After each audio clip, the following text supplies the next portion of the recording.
Buenas tardes a todos.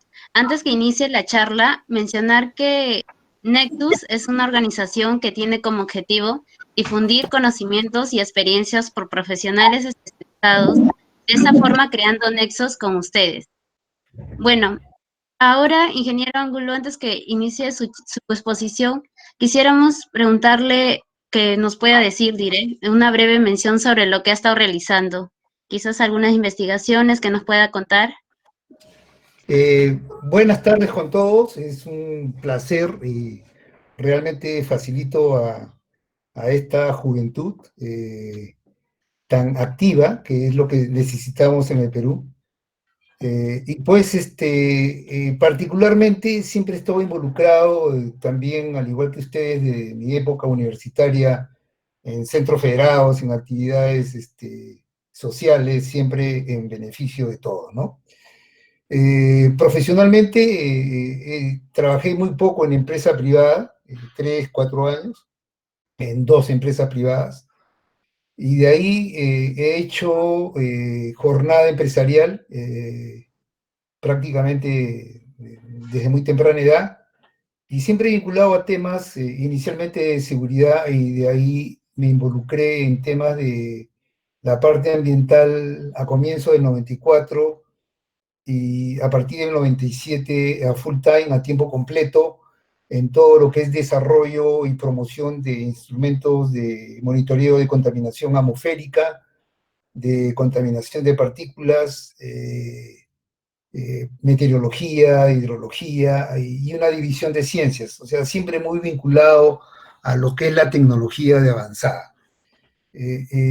Investigación propiamente dicha, ¿no? O sea, mi trabajo ha sido muy vinculado a la parte técnico-comercial, pero sí con mucha vinculación a sectores científicos de diferentes países y de diferentes continentes.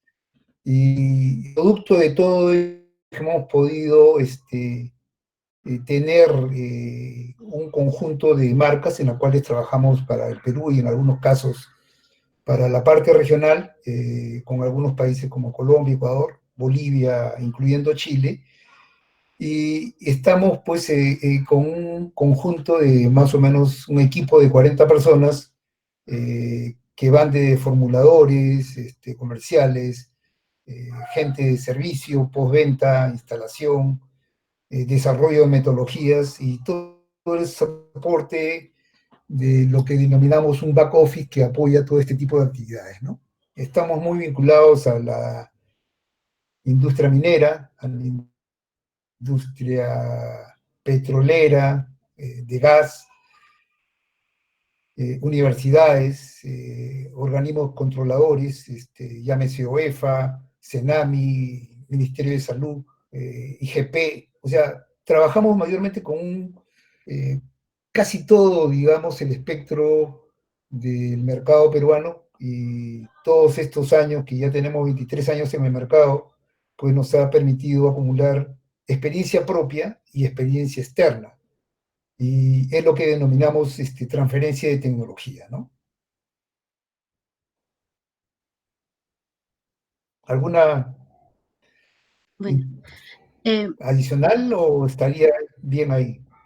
sí, ahora ya pasaremos a iniciar la charla. Y buenas tardes a todos. Les habla Mónica Quispe. Soy la coordinadora de Nexus. Ahora daremos inicio de la charla, que es organizado por Nexus, Journal Club, Facultad de Ciencias y Centro Federado de Ciencias. Por ello, presentaremos al ponente, quien es Daniel Angulo Arámbulo. Sí, entonces comenzamos. Ah, sí. Una pequeña Es un, introducción. disculpe, sí, es un ingeniero químico de la Facultad de Química e Ingeniería Química de la Universidad Mayor de San Marcos, trabajando en la promoción de la tecnología ambiental, contaminación atmosférica de gases y partículas meteorológicas, hidrología, sistemas de alerta temprana para huaicos e inundaciones, sistema de detección de tormentas eléctricas, sistema de tratamiento de residuos biomédicos por autoclaves y otros. Por más de 23 años asistencia a diversas conferencias internacionales y fábricas relacionadas a los productos detallados en el párrafo previo. Bueno, ahora, por lo cual les pondrá el tema de monitoreo ambiental de metales en el aire por fluorescencia de rayos X.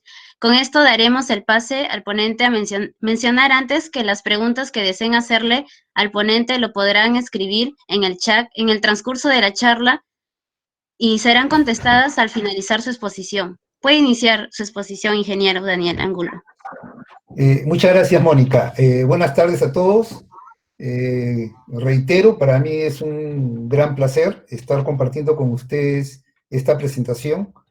La presentación que voy a detallar a continuación es un monitoreo ambiental online de metales en el aire, ¿no? El modelo es el AMMS Raya 100, fabricado por FPI, una compañía china, que es la líder en todo lo que es suministro de equipamiento ambiental en China y en muchos países del mundo. Bueno, acá vamos a comenzar con una breve descripción. Como ven en la figura, hay dos tipos de versiones. La versión 2.0, que es específicamente para metales, y la versión 3.0, que es para metales y partículas. En este caso es una medición simultánea de 28 metales con PM10 y PM2.5 también en forma simultánea. Se ve que esta tecnología tiene más de 20 patentes registradas, 10 de las cuales son de innovación y 10 patentes de aplicación. Esta es la forma como se implementan. Ustedes habrán visto o leído o se habrán informado que OEFA en estos momentos está implementando una serie de shelters ambientales. En OEFA ILO se están implementando 3 shelters. En ese caso contienen para analizadores de gases, SO2, H2S,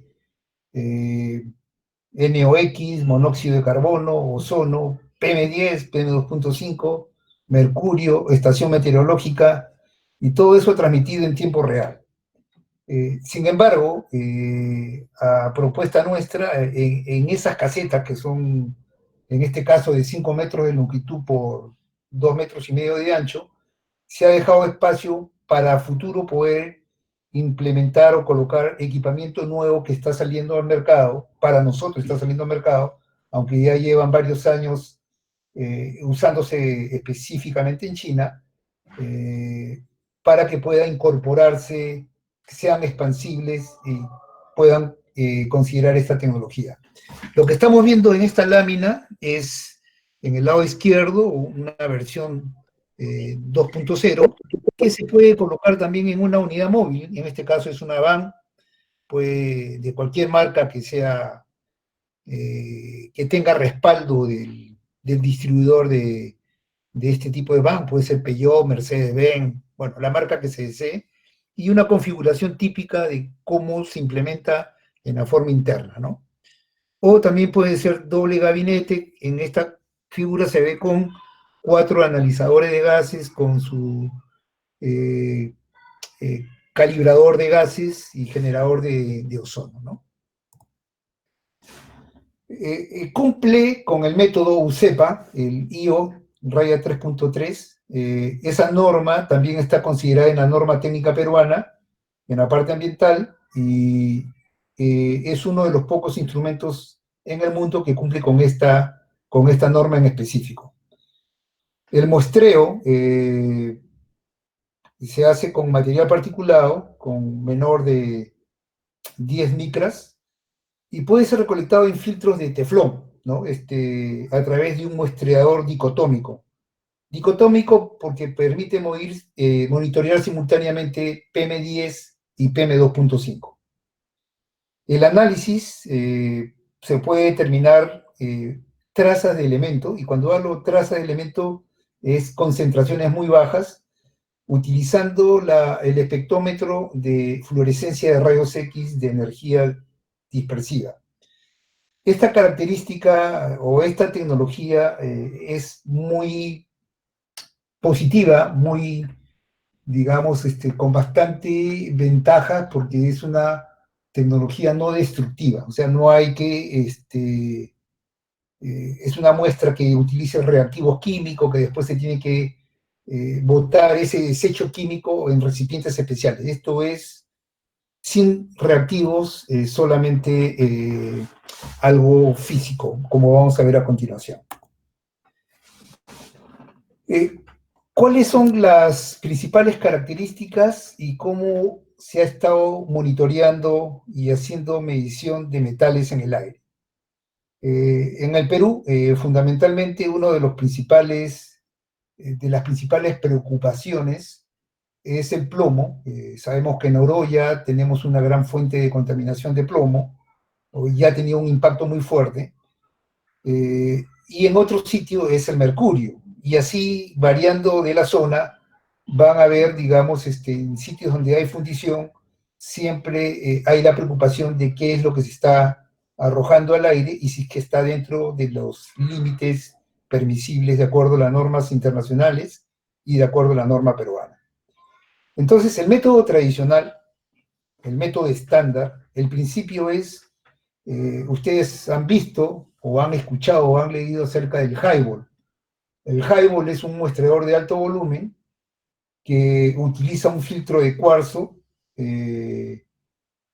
¿cómo se llama? El cual, después de 24 horas, previamente pesado, es un método gravimétrico, se pone 24 horas continuas, se extrae el filtro y se lleva a un laboratorio donde es pesado para poder medir la concentración de PM10 y PM2.5 y después pasa un análisis de ICP masa o fluorescencia de rayos X. Y ese es el método de laboratorio como se muestra en la flecha. El periodo de muestreo, solamente de muestreo de partículas, es de 24 horas y el tiempo de análisis de los metales fluctúa entre 2 a 3 semanas dependiendo de los tipos de componentes que se quiere monitorear. ¿Cuál es la ventaja del modelo AMMS100? Es que es fluorescencia de rayos X, un ciclo promedio es 40 minutos, 39, 40 minutos, y el tiempo de análisis es inmediato, o sea, termina el ciclo y ya tiene los resultados de la concentración de los 28 metales tóxicos. Reitero, cumple con el método USEPA, IO 3.3, y el rango de límite de detección es 0.01 hasta 0.1 nanogramos por metro cúbico. Y pongo resaltado 2 estrellas en el rango, porque no se debe confundir con lo que es el límite inferior de detección, que lo vamos a ver más adelante.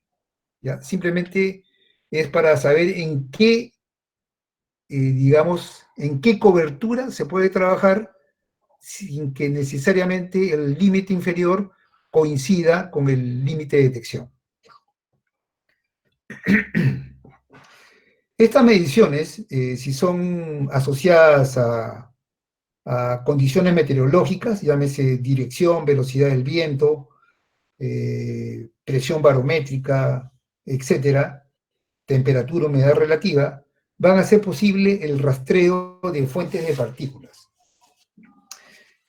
Nosotros estamos como país ingresando a una etapa donde cada vez se está haciendo una mayor implementación de tecnología. Entre este año y el año 2022 se deben estar implementando un promedio de 40 estaciones de monitoreo de gases y partículas en tiempo real, inversión que va a ser realizada por OEFA en gran parte y la otra parte financiada por el Banco Mundial. Y lógicamente todas ellas es generar una base de datos que a su vez permita tener capacidad de realizar un modelamiento. Pero ¿cuál es la limitación de esta tecnología que es de alta inversión de dinero? La limitación es que el alcance, si ustedes se imaginan un cilindro imaginario, una caseta puede medir un cilindro en un promedio de 100 metros de radio, para tener una exactitud, digamos, confiable en los resultados de acuerdo a la norma técnica peruana y a las normas técnicas mundiales, ¿no? O sea, UCEPA, el TUV, que son los que rigen, digamos, a nivel del mundo la metodología y las clasificaciones y los límites. Esa limitación, lógicamente, hace que se tenga que tener una gran cantidad de casetas para poder hacer modelamientos. Sin embargo, ya en el caso de China, ellos están realizando lo que se llama un monitoreo estéreo, ¿no? Entonces uno dice, bueno, estéreo, ¿qué radio pongo para escuchar esa música estéreo? ¿No? Lo que ellos consideran monitoreo estéreo es una combinación de drones, de elementos más compactos, más pequeños, que no tengan la trazabilidad o la precisión, pero sí una correlación, y también lidares y otros elementos más, y hacen a través del software un modelamiento tridimensional, ¿no? Entonces saben en qué parte del cubo imaginariamente, y con una cobertura de por lo menos unos 50 kilómetros perimétricos, pueden saber en qué parte se está contaminando y pueden hacer el seguimiento para corregir esa contaminación. Entonces, nosotros estamos empezando como país en la primera fase, pero ya sabemos qué es lo que se va a venir a futuro. Entonces, los pasos que demos ahora deben estar orientados a que se llegue a ese mismo tipo de final, que es el que está generando resultados positivos, ¿no? Este método es parte, esta tecnología es parte de también incorporar los metales pesados que antes era tan difíciles de medir, y pues que ahora están siendo reemplazados por un método en línea, ¿no? No se requieren consumibles, y lógicamente no hay pérdida de tiempo en los análisis. Acá una comparación tecnológica entre la tecnología AMMS100, que es fluorescencia de rayos X, con una tecnología de fluorescencia de rayos X tradicional que está en esta columna de acá, ¿no? Entonces, comencemos por el tubo de rayos X. En la tecnología tradicional es de 50 watts, contra una tecnología online que es de 4 watts. O sea, que estamos hablando 12.5 veces menos de consumo de potencia y de energía, y lógicamente el costo del tubo es mucho más económico, ¿no? Es como un foco de luz, o sea, mientras más bajo sea tu wattaje, más económico te va a costar y menos consumo vas a tener en la casa. La frecuencia del cambio de reemplazo del filtro, el filtro es una cinta. Imaginemos una cinta de una máquina que cobran las tarjetas de crédito, que tiene su rollito, y esta es una cinta específicamente de teflón, donde se van a ir depositando las muestras con una determinada frecuencia. Esto no lo tiene, digamos, la tecnología tradicional de rayos X. La otra ventaja es que es todo un sistema integrado, como hemos visto, es un solo enclosure, un solo gabinete, y todos los elementos están dentro de esa unidad, ¿no? El software es bastante dinámico, visualización dinámica. Uno puede seleccionar qué es lo que quiere mostrar en la pantalla o en los reportes, ya sean figuras y gráficos y datos. Todos los datos son trazables y se pueden exportar en diferentes formatos, ¿no? Y en diferentes formatos estamos hablando de todos los que puedan existir actualmente en transferencia de data en forma telemétrica. Además tiene la facilidad de que se le puede incorporar opción de PM10, PM2.5, inclusive sólidos totales en suspensión. O sea, en una sola unidad tenemos metales y tenemos partículas mencionadas. Vamos a hacer ahora un resumen de la tecnología. En esta figura vemos en qué campo, en qué longitud de onda se encuentra la tecnología de rayos X. Acá a la derecha vemos la ultravioleta, a la luz, o sea, la parte visual de la que ya nosotros vemos es a partir de 200 nanómetros. Estamos hablando que es 2000 veces o hasta 20.000 veces capacidad de poder visualizar, por así decirlo, ver o medir la concentración. En esto vemos una figura típica de lo que es fluorescencia rayos X. En la columna izquierda es las cuentas que se le llama de la fluorescencia rayos X, y de acuerdo a la curva o al mineral, vamos a ver acá de que cada uno tiene su pico específico para poderse cuantificar. Es por eso que se puede medir hasta 28 metales en forma simultánea. Al lado derecho vemos la configuración típica de cómo se transmite, digamos, cómo funciona la tecnología de rayos X. Acá vemos el átomo con sus diferentes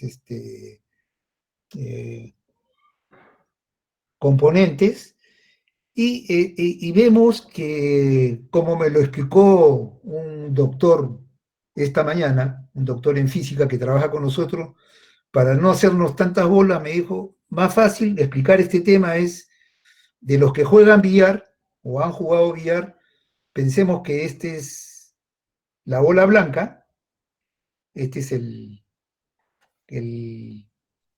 palito con que se impulsa la pelota, y golpea el electrón y los arroja hacia un agujero, ¿no? Entonces, esto pasa por un detector que tiene un preamplificador o un procesador de señales digitales, y pasa a la computadora, donde la data se almacena, puede ser transmitida vía internet, o sea, inalámbrica, puede ser guardada en un puerto USB o puede ser enviada en un reporte gráfico a la computadora o a la impresora. El principio del trabajo, lo estamos viendo acá, la fórmula y la unidad en nanogramos por metro cúbico, pero quiero hacer un poquito de énfasis en la parte del gráfico de cómo es la obtención de la muestra.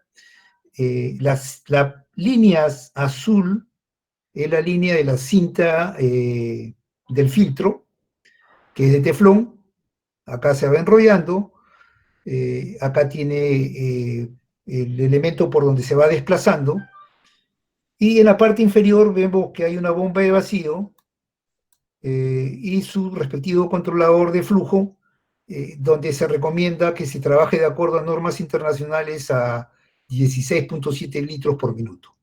La válvula de flujo, y cuando llega a un límite de saturación, ¿cómo se llama? El filtro, o sea, ya no permite seguir con la lectura por la concentración que se ha depositado en esa área en específico, automáticamente se produce un desplazamiento para que continúe con el filtro que está disponible en la parte en blanco. Por eso que este filtro, dependiendo de la frecuencia de uso, va a demorar en cambiarse de 1 a 3 meses, ¿no? Lo demás está explicado, la concentración es algo que ustedes después le van a compartir la presentación PowerPoint para que le den una revisión, y vamos a estar disponibles para preguntas adicionales posteriormente.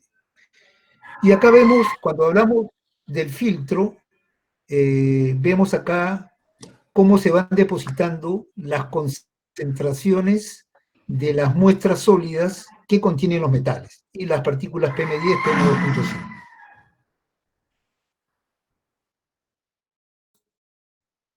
Acá vemos un poco más de detalle, ya más esquemático, nuevamente la bomba de vacío, todo esto es el sistema de muestreo, por acá entra las partículas y los metales dentro de las partículas, acá vemos un sensor de temperatura, usualmente esto viene con un sensor de temperatura y humedad relativa, viene un calentador para que la muestra esté uniformizada e ingrese a una determinada temperatura dentro del cuerpo del analizador, ¿no?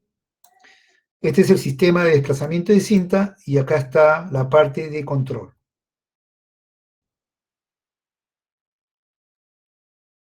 Perdón.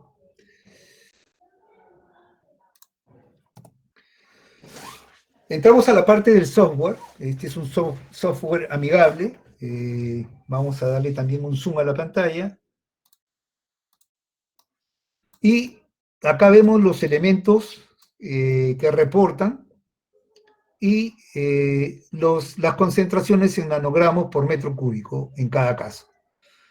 Y cuando está con la letra L o D es que está debajo del límite de detección, por lo cual se le descarta, es un valor no registrable, ¿no? O sea, es un valor despreciable. Acá vemos nuevamente el esquema, que ya lo hemos visto, esta es la tercera oportunidad, cómo es el panel de control y cómo es la tendencia de cómo se reporta la concentración en el tiempo, ¿no? En diferentes horas. O sea, las concentraciones, tenemos un registro cada 24 horas, cada hora, cada mes, y eso va a depender de la decisión de cómo se llama, de la entidad que está monitoreando. Los parámetros ambientales también están registrados, la temperatura, presión, humedad, el flujo. Estamos hablando del flujo de aire que ingresa al muestreador y la cantidad de volumen que ha ingresado. Acá entramos a la parte de los elementos detectables por el equipo AMMS-100. Vemos acá tres componentes. El que está en gris son los elementos detectables por la tecnología de fluorescencia de rayos X tradicional. O sea, la que es un equipo de mesa, la que es un equipo de piso, o sea, son equipos grandes cuyo precio puede fluctuar entre $100,000 a $700,000. Eso lo tiene ALS, lo tiene SGS, varias compañías mineras, también lo tienen algunas universidades. Y los elementos detectables por AMMS-100, que está el cubículo, el rectángulo amarillo, y los elementos tóxicos regulados por la EPA.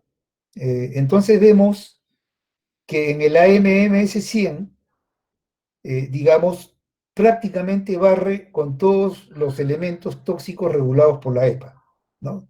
Vemos el cromo, el manganeso, el fierro, el cobalto, y así vemos sucesivamente. Pero el que no está, digamos, analizado, identificado por AMMS-100 es el berilio, pero tampoco lo hace la fluorescencia de rayos X tradicional, por eso que está en color celeste. Aparte que esto es considerado tampoco un elemento metálico propiamente en sí. Perdón. Acá vemos algunas de las especificaciones, tanto de metales como de material particulado. En el caso de metales es fluorescencia de rayos X, en atenuación de rayos beta, en material particulado, en atenuación de rayos beta. Y los 28 elementos están acá detallados uno por uno, y el rango es siempre con las dos estrellitas, teniendo mucho cuidado con el límite inferior, ¿no? O sea, se trabaja realmente de 0.01 nanogramos por metro cúbico hasta 100 microgramos por metro cúbico, ¿no? Con toda esta posibilidad para el material particulado en otra escala más amplia y de mayor valor.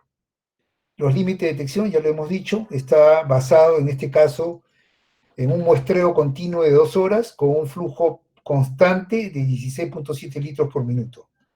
En el caso del PM10 y PM2.5, el límite de detección es 5 microgramos por metro cúbico. Repetibilidad, en el caso de metales, menor a 1.5%. En el caso del plomo, menor a 5 microgramos por centímetro cuadrado. En el caso del particulado es menor al 2% y en la repetibilidad del filtro de carbón. La linealidad tiene un coeficiente de correlación, que también lo vamos a ver en algunos gráficos más adelante, de 0.99 para el plomo. El rango del flujo de muestra, o el volumen de flujo de muestra, estamos hablando que es de 4 a 20 litros por minuto, o sea, eso uno lo puede seleccionar. Lo recomendable, de acuerdo a la norma de la IO 3.3 de la EPA, es que sea 16.7 litros por minuto. Frecuencia de reemplazo del filtro es nuevamente de 1 a 3 meses. El tiempo de muestreo de análisis es de 10 a 300 minutos.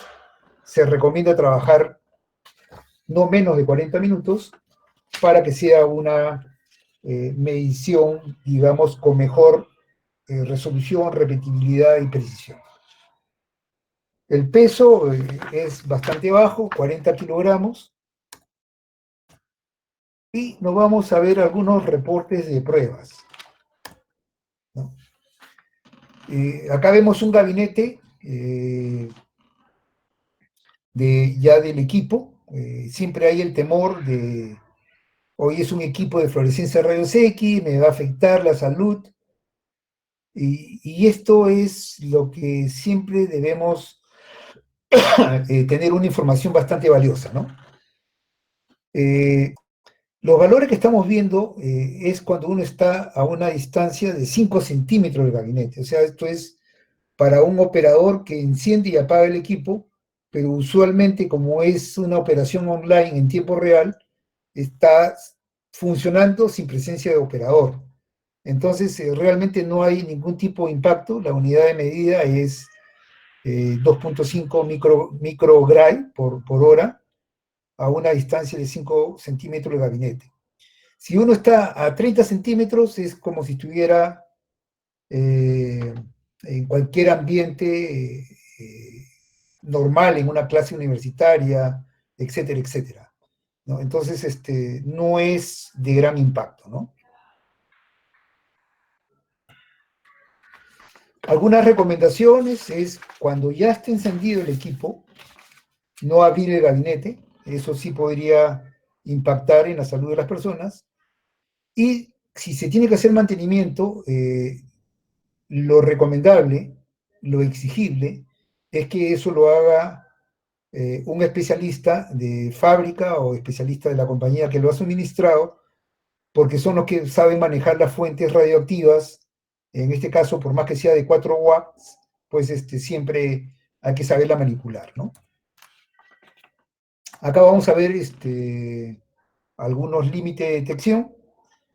Vemos acá los 28 elementos, y el LDL viene a ser el Lower Detection Limit para cada componente en nanogramos por metro cúbico, ¿no? El fierro 0,58 nanogramos por metro cúbico, pasamos al calcio 1.13, nos interesa el plomo, es 0.35, mercurio 0.31, el otro elemento que también es muy preocupante es el cromo, que es 0.18, y así tenemos acá la tabla, digamos, de los 28 elementos, y la desviación estándar se refiere al grado de correlación de la más alta. O sea, hay 3 tipos de estándar, desviaciones estándar: 1 teta, la 3 teta y la 4 teta. Este está en 3 teta. Entonces, esto es una de las más eficientes, ¿no? La repetibilidad también para los diferentes elementos, en este caso se han seleccionado los elementos más críticos, estamos hablando de plomo, mercurio, cromo, cadmio, arsénico, y la concentración de cada una de las 10 medidas que se ha hecho, se obtuvo una desviación estándar en el caso de plomo de 0.025, en el caso del mercurio de 0.012, y el promedio, pues con el valor indicado en cada caso, ¿no? El RSD, que viene a ser la desviación estándar relativa de las 10 medidas, también está definida en estos valores cuantitativos. Estos números son calculados automáticamente por el software del equipo, o sea que no es algo que uno tenga que procesar. Ya la tarea actual de nosotros es saber cuál valor está desviado, las acciones que tenemos que corregir, estudio de investigación, etcétera, etcétera. Ya no está en la programación propiamente en sí, sino en saber utilizar la data y poder contribuir a disminuir en los puntos donde se detecte que haya contaminación. Perdón. La linealidad, que es otro de los parámetros, estamos viendo en microgramos por centímetro cuadrado. Las concentraciones están, en este caso es para el plomo, cadmio, cromo, mercurio y arsénico también.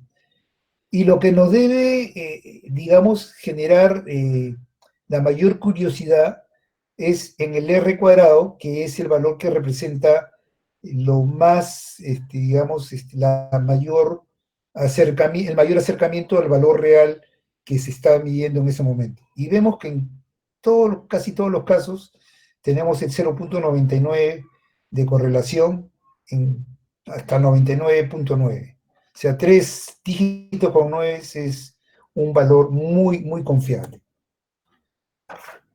Cuando hablamos del R cuadrado, vemos acá estos gráficos, lo vamos a mostrar para el mercurio.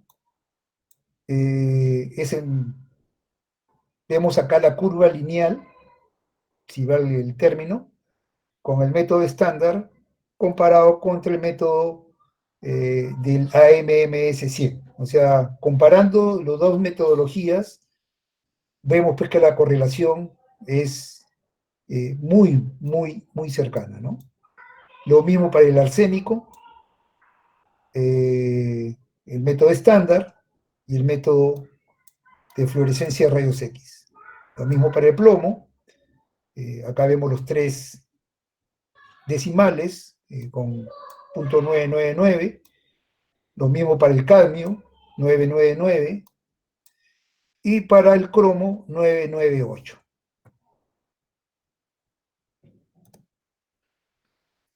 ¿Cuáles son los resultados también digamos, en el monitoreo ambiental municipal? Le llamamos el monitoreo ambiental de ciudades, no industriales, sino lo que vivimos diariamente nosotros, ¿no? Vamos nuevamente a ampliar la figura. Y acá encontramos que de acuerdo al método estándar, los errores, el porcentaje de errores relativos están bastante cercanos a los valores que se están midiendo por los métodos tradicionales. En adición a todo esto, ojo, es muy importante, cuando uno hace un monitoreo de filtros de 24 horas, que se lleva al laboratorio, es la acumulación de 24 horas de monitoreo, y es para un día en específico.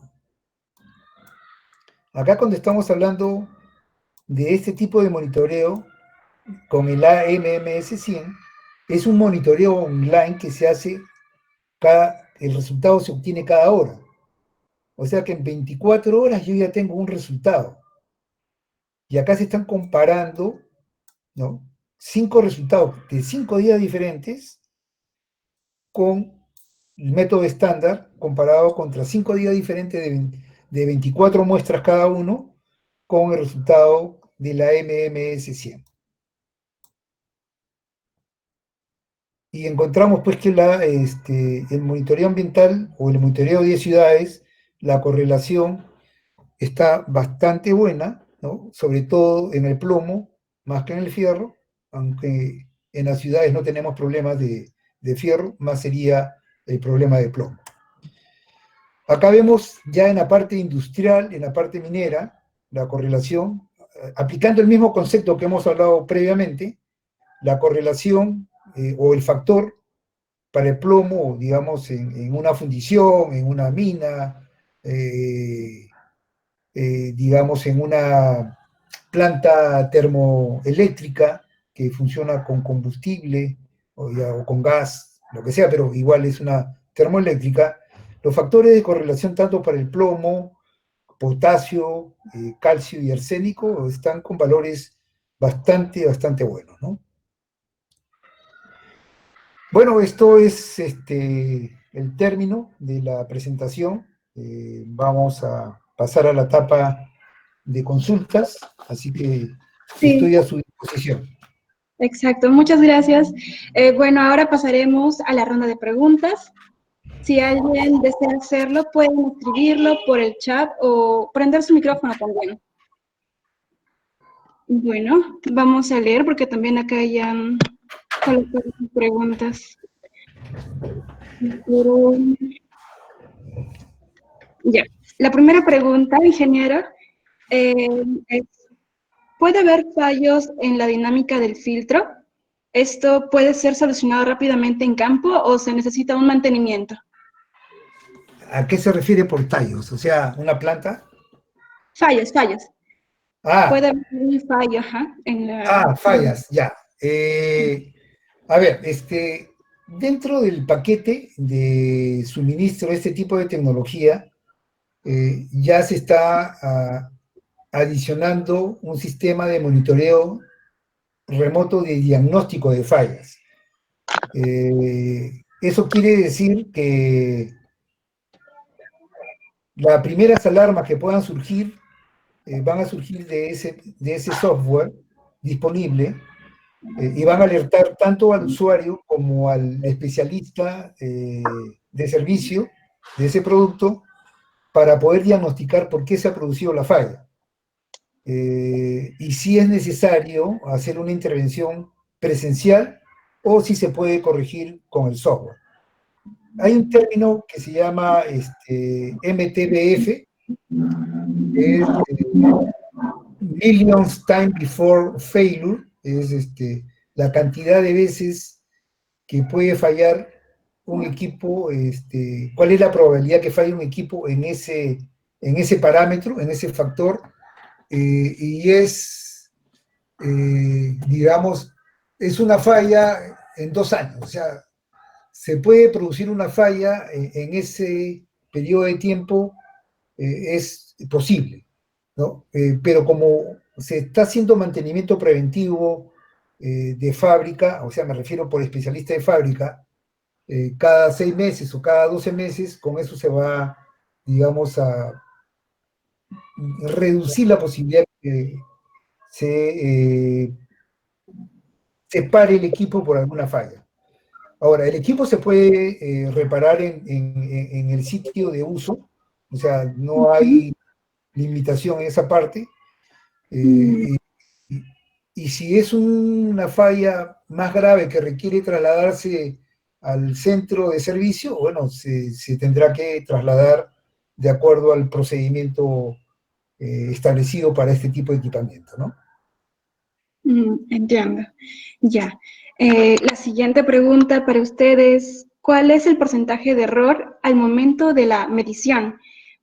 ¿Hay una forma especial en el tratamiento de datos obtenidos? El porcentaje de error está relacionado al factor de correlación R cuadrado que vimos, me permite, vamos a verlo. Ujú. O sea, la desviación, estamos hablando menor al 0,1% de los métodos tradicionales. Bien, ya. Otra pregunta de Martín. Dice, ¿cómo se realiza la verificación o ajuste de la curva para cada metal? ¿Y cuál es la fuente de radiación? Ya, vamos primero, ¿cómo se hace el ajuste de, ¿cómo se llama?, de la curva de la fluorescencia de rayos X. Esto viene ya preajustado de fábrica, o sea, dentro del software hay lo que se llama, esta palabrita, perdón, ahorita me acuerdo, OPSEC, ¿no? El OPSEC es el ajuste que uno puede hacer en campo como una verificación. O sea, llega el equipo a Perú, se va a instalar, supongamos, pues en Pisco. Si bien viene preseteado, preconfigurado, precalibrado de fábrica, se quiere tener la certeza, entonces se toman muestras simultáneas, tanto para una muestra en laboratorio y una muestra, digamos, del equipo, que ya se tiene el valor. Una vez obtenido el valor de laboratorio, se compara y se hace el ajuste del offset para poder llegar a una correlación mucho más exacta. Pero no sería necesario. La segunda parte de la pregunta, ¿cuál es, por favor? Dice, ¿cuál es la fuente de radiación? La fuente de radiación para metales es un tubo de rayos X. Además tiene un detector de rayos X, esos dos van en conjunto. Para lo que es material particulado, PM10, PM2.5, sólidos totales en suspensión, es la radiación beta, carbono 14. De acuerdo. La siguiente pregunta es, ¿cada cuánto tiempo establece realizar los mantenimientos? ¿El equipo está, hasta qué altitud responde? Normalmente en la sierra llegan a 100% de humedad relativa en épocas de lluvias. ¿Esto afectaría a los filtros? Vamos Sí, punto por punto. la primera, sí. Ya. ¿Cada cuánto tiempo establece realizar los mantenimientos? Lo recomendable es cada 12 meses, ¿no? Si es un sitio minero, lo recomendable es que sea cada 6 meses, por la alta concentración de partículas. O sea, el filtro, por más que sea hermético la parte interna de los componentes electrónicos, siempre hay formas que algunas partículas van incorporándose o penetrando y hay que hacerle limpieza y todo lo demás, ¿no? La siguiente pregunta, ¿cuál sería? ¿El equipo hasta qué altitud responde? Está hasta 4.500 metros sobre el nivel del mar. Bien, bien. Y la siguiente dice, normalmente en la sierra llegan a 100% de humedad relativa en las épocas de lluvia. ¿Esto afectaría a los filtros? Que están, Ya, como hemos visto en el esquema, lo voy a regresar, por favor. ya.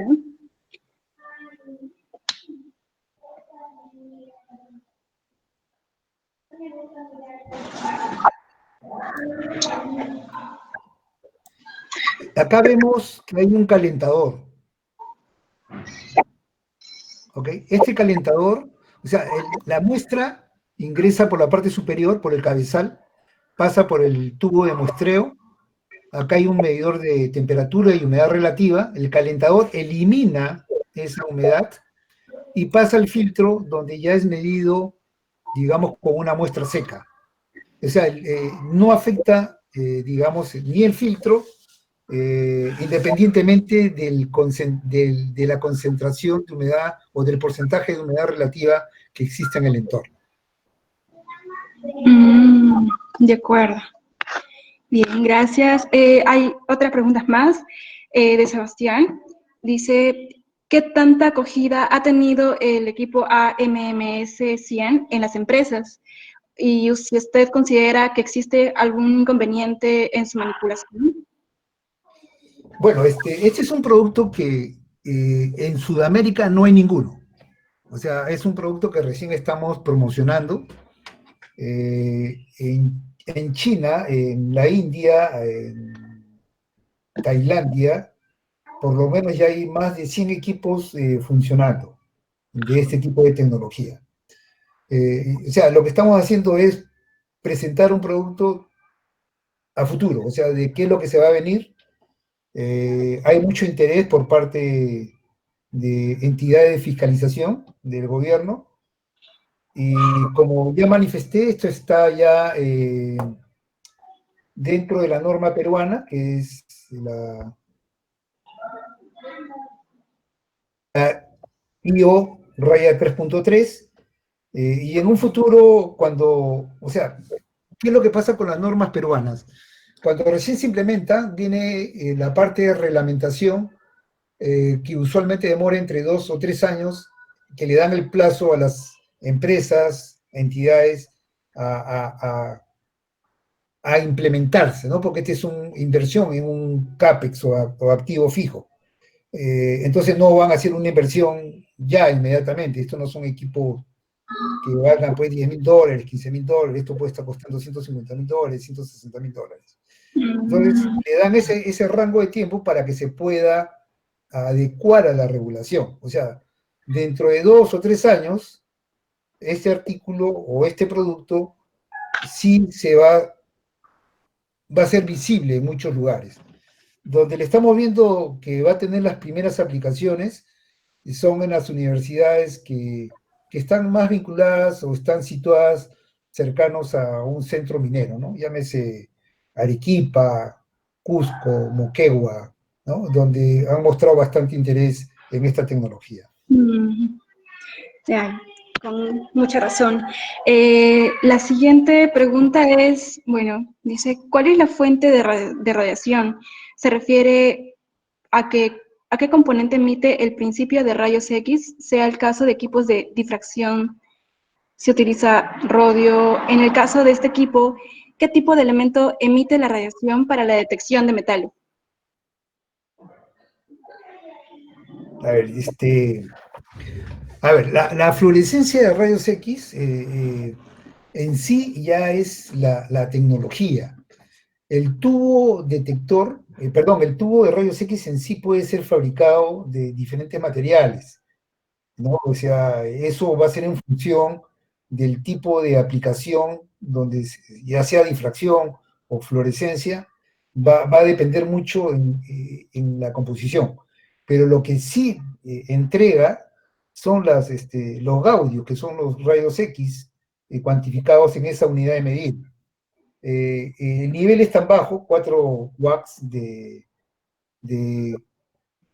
consumo, digamos, de potencia, entonces es prácticamente despreciable, ¿no? O sea, no es para nada afecta a la salud. Ni siquiera los de 50 watts son... O sea, acá, por ejemplo, estamos viendo el XRF 50 watts. En la marca Malver Analytical hay equipos de 50 watts que trabajan en Sauder, en SGS, lo tiene la Universidad de la UNI, y también hay pistolas de rayos X que son para análisis de metales en sólidos, y en algunos casos con alguna preparación en especial con análisis para líquidos. Pero el único equipo que analiza metales en el aire con fluorescencia de rayos X es el modelo que les estoy presentando. De acuerdo. Bien, esta última pregunta de Jessica pregunta si el equipo es sensible a condiciones donde hay mayor levantamiento de polvo y si el filtro puede saturarse por ello. Un ejemplo, dijo, en ocurrencia de vientos paracas. ¿Ok? momentito, por favor. No se Déjeme ubicar la lámina precisa. De acuerdo. Ok. En esta lámina mostramos que la cinta tiene un desplazamiento automático que va relacionado, digamos, con el límite de obturación, el límite de concentración. O sea, si en caso hay vientos paracas, eso no significa que van a inundar digamos, la entrada del cabezal, en la entrada del cabezal. O sea, lo que va a determinar la entrada del cabezal es este valor acá de 16.7 litros por minuto. Esto es lo que me permite a mí captar bien la cantidad que va a depositarse sobre el filtro. O sea, puede ser un ambiente de alta concentración de partículas, como el caso del viento Paracas, como puede ser el caso de una zona de voladura en una mina, pero independientemente de las condiciones ambientales, está controlado por el controlador de flujo, valga la redundancia. Cuando me refiero que si hay gran cantidad de presencia de partículas o polvo, es fundamentalmente para que se haga un mantenimiento más frecuente, porque siempre de alguna u otra forma va a introducirse dentro del gabinete. No digo en gran cantidad, en pequeña cantidad, pero eso puede interferir en un buen funcionamiento y en un buen resultado, ¿no? Claro. Bien, muchas gracias, ingeniero. Con ello, no sé si tendrá algunas palabras que decirnos antes de finalizar esta charla. Sí, y yo quisiera, Sí. me interesó participar en estas charlas porque veo en ustedes, los organizadores, gente con actitud, con ganas de hacer que las cosas pasen, y ese es el tipo de gente que necesitamos en el Perú, ¿no? Para mí, cuenten con todo lo que ustedes requieran en cualquier momento. Ya les he compartido una charla que va a haber la próxima semana, de un curso online. Y tenemos una variedad de profesionales trabajando en la empresa, tanto en metales en agua, otros equipos de fluorescencia de rayos X, analizadores ambientales, meteorología, hidrología. O sea, estamos como pez en el agua con ustedes. Así que estamos a su disposición y reitero mi agradecimiento y los felicito, como también a todos los que han participado en esta conferencia. Exacto, sí. Muchas gracias, ingeniero. Muy bien, con esto ya para terminar, voy a decir, mi nombre es Verónica Rodríguez y soy apoyo de Nexus. Le quiero dar mi parte y de todo el equipo, asimismo de todos los oyentes, muchas gracias, ingeniero, por ofrecer su conocimiento y asimismo su tiempo para explicar todo ello. Muchas gracias nuevamente. Paralelamente, darles gracias a ustedes, oyentes, por seguir la ponencia que ofrecemos. También darles gracias a los organizadores de Nexus, Journal Club, Facultad de Ciencias y Centro Federado de Ciencias, gran equipo que hace posible que se realicen estos eventos. Asimismo, invitarles a seguir la próxima charla por videollamada que se realizará el día sábado a las 5 con el ponente Paulo Laya, que expondrá sobre el tema biotecnología aplicada a residuos hidrobiológicos. Estará muy interesante, no se lo pierdan. De todas maneras, estaremos dando los detalles en nuestra página de Nexus. Ahora sí, con todo esto finalizamos la ponencia. Muchas gracias. Gracias, que tengan buen día. A usted también, muchas gracias, ingeniero.